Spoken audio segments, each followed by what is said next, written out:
هل سيستطيع أحمد الشرع ومن معه تمكين الشعب السوري من إقامة وطن عادل في تبادل سلمي حقيقي للسلطة وليس حكم شمولي كلي يستند إلى شرعية السلاح؟ هذا هو السؤال.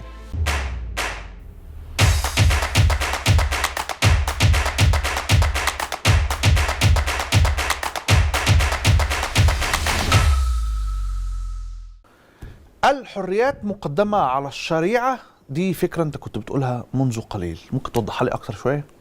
جميل.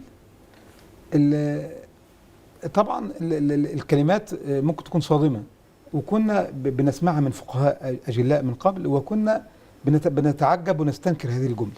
جملة صادمة حقيقة يعني.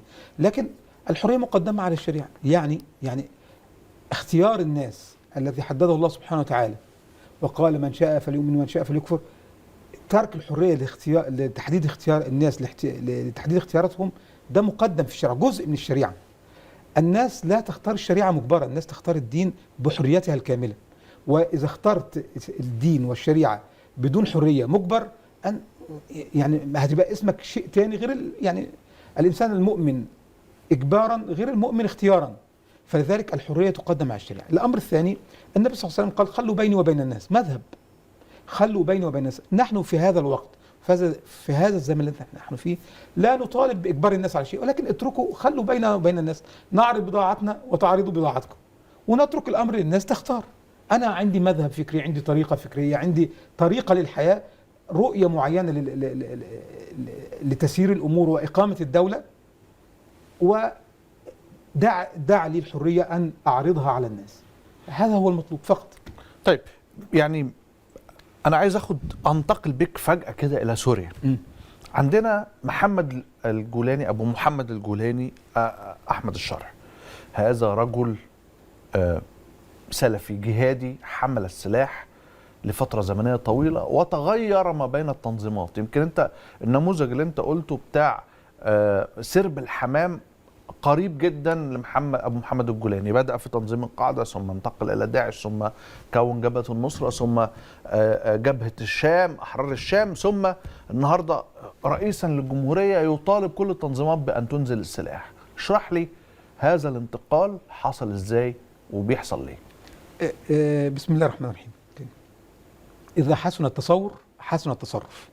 لو قدرنا نبني تصور صحيح للنموذج اللي بنشوفه قدامنا هنقدر نفهم، مش هيبقى في حالة الاستغراب والاستنكار والتفاجؤ الدائم دوت. التيارات الإسلامية في عمومها، أو التيارات الإسلامية السلفية في عمومها، هي تيارات وظيفية. انتمائها الأصلي والكلي للفكرة الإسلامية كمنهج وطريقة حياة، لكن انتمائها التنظيمي هو انتماء وظيفي بينتهي مع تحقيق الهدف. ولذلك احنا بنجد في مصر تجربة سابقة زي تجربة الجماعة الإسلامية لما حصلت مراجعات. أنا حضرت بعد ذلك، كان في تشكيك كبير جدا، هل ستعود الجماعة الإسلامية إلى ممارسة ما كانت تمارسه من قبل من أعمال أو كده؟ وأثبتت السنين والأيام أنه كانوا يمارسوا العمل السياسي بشكل محترف جدا، والمراجعات كانت مراجعات صادقة وحقيقية. فإذا ده نموذج حصل ومر عليه أكثر من 20 سنة ونجح وثبت، لماذا لا نصدق هذا الرجل الآن فيما يقوله انتقل؟ وشيء مهم جدا. أنا عايز أفهم إزاي الانتقال حصل. الانتقال يعني أنا بس، أنا والجمهور والدول، يعني الكثير من الناس مش قادرة تفهم هذا الانتقال كيف حدث. هل ما كانتش الأفكار مركزية وأساسية؟ هل في تغير؟ فكرة الانتماء السلفي في هذه التنظيمات كلها انتماء وظيفي وقتي ينتهي بتحقيق الأهداف.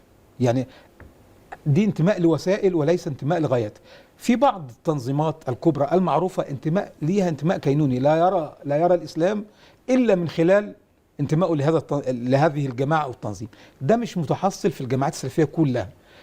الجماعات السلفية حتى أقصى اليمين كما يسمون منها بدون ذكر أسماء كان قابل أنه يجلس ويتفاوض لتحقيق هدفه سواء بالعنف أو غير عنف، وهو وصل لهدفه انتهى. لذلك يعني أنت عايز تقول أن التيار السلفي تيار براجماتي بالشكل الإيجابي. يعني الناس للأسف تلوثت أفكارها بتشويه لكلمة البراجماتية. لكن في قاعدة فقهية بتقول لك الإسلام والشريعة تدور مع المصلحة حيث دارت، إن تحقيق المصالح الناس وتحقيق هو الهدف الأسمى. تحقيق الأهداف الكلية للشريعة وللدين والحفاظ على أرواح الناس هو الهدف الأسمى. تكوين تنظيم او جماعه او حزب، دي وسائل بشكل او باخر للتغيير، او مدرسه او كذا. فيجوز دائما ليا داخليا، ذلك ده يفسر، يجوز ليا بلا غضاضه ان انا انتقل من وسيله الى اخرى طالما انها تحقق الهدف بالطريق السليم وبالطريق الاسهل، وانها كانت غير ذات شوكه مثلا. لماذا دائما هفضل ماسك اكون صاحب شوكه يعني، او صاحب سلاح او اذا كان ممكن تحقيق الاهداف في اقامه وطن كريم شعب كريم يعيش في وطن عادل. اذا تحققت هذا، وانا اعتقد ان احمد الشرع صادق جدا فيما يقول، يعني التحدي الكبير ليس في تغيره او عدم تغيره، التحدي الكبير في القادم.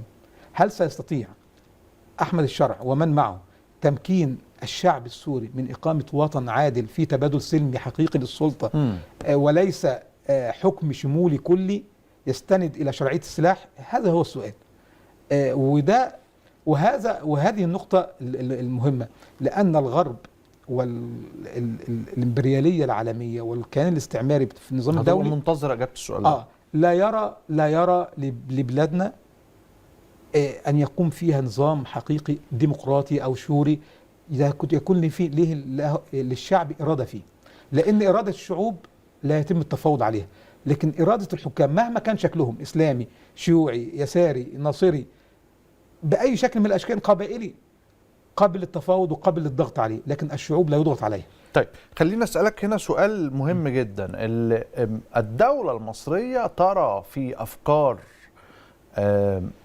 وتحدثت، يعني تحدث عبد الفتاح السيسي، رئيس عبد الفتاح السيسي شخصيا، على احتماليه وامكانيه انه الناس تيجي من دول اخرى وتحاول ان تقتحم الحدود، كل ده تخوفا من هذا المذهب الفكري السلفي.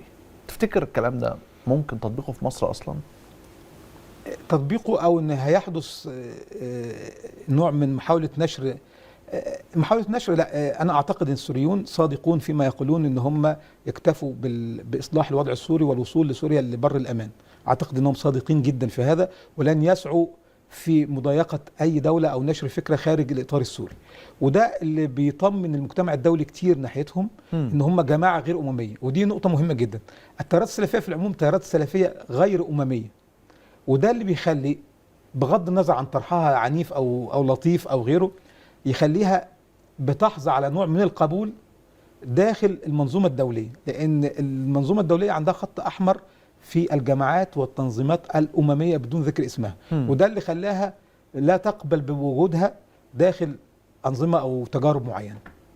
حتى في الشيوعية يعني مسألة الأمومية مسألة إجابة التحرير الشعبية لما حاولت تعمل تنظيم يساري أممي وتبدأ العالم كله ضربه وحط منظمه التحرير على كيانات ارهابيه. صحيح. ففي رفض، وبحثوا عن كارلوس لغايه لما جابوه من السودان. في رفض شديد لفكره الامميه لدى الجماعات الداخليه. فده احمد شرع وجماعته بيأمنوا الموضوع بشكل كامل. طيب. انا الذي يهمني ان انا اقول مره اخرى ان الغرب لا يرضى بوجود كيان دوله على أساس عادل بقوانين عادلة بعقد اجتماعي جيد يمثل كل الأطراف وتبادل سلمي للسلطة، سواء كان إسلامي أو غير إسلامي. النهاردة أول نموذج للانقلاب في العصر الأخير هو نموذج انقلاب مصدق في إيران، وكان رجل غير إسلامي، لكن لم تتحمله الدول الغربية وجود نظام حكم يمثل الشعب. هي دي المعركة الحقيقية، تحرير إرادة الشعوب، هو دي المعركة الحقيقية التي يجب أن نتحدث عنها. بس النموذج ده نجح في تركيا، وحصل على انقلاباته والشعب هو اللي سنته. السؤال هنا، هل أردوغان يجلس على هوى الدوائر الغربية؟ لا، هو مش الخيار الأمثل، لكن هو في النهاية بس مقبول. ما هي هنا نرجع تاني لقواعد السلطة طبعا السلطة شيء ديناميكي جدا، لها ثلاثة أرجل، وعشان كده نفهم منها سؤال آخر، هل سيستمر وسينجح أحمد الشرع أو لا ينجح؟ الظاهر أمامي أن أحمد الشرع يفهم تماما قواعد إدارة والتحكم في السلطة بشكل كبير جدا. السلطة في أي دولة هي كرسي له 3 أرجل، الرجل الأولى هو الرضا الشعبي، 2 القوة القاهرة، 3 الاعتراف الدولي. أحمد الشرع النهاردة معه إلى حد كبير قوة قاهرة، ومعه إلى حد كبير جدا رضا شعبي، لكن مش 100%، ليس 100% وليس 100%، فما كملش 1.5، اللي يكمل 1.5 يكسب. فبقي الاعتراف الدولي، لذلك نجد استماتة احمد الشرع ومجموعته على في الاعتراف تحقيق الدولي. لان اذا جمعت 1.5 من 3 تكون موجود بس مهزوز، لو جمعت 2 تبقى اقوى، لو جمعت ال3 مفيش نظام بيجمع ال3 بشكل كامل يعني. وده هتفهم بيه الحاله المصريه، تفهم بيه كل الحالات. لذلك في حالات كثير جدا يبقى الكارت الدولي هو كارت خطر جدا، لان هو اذا اتسحب يبقى انت تلت السلطه واقع منك.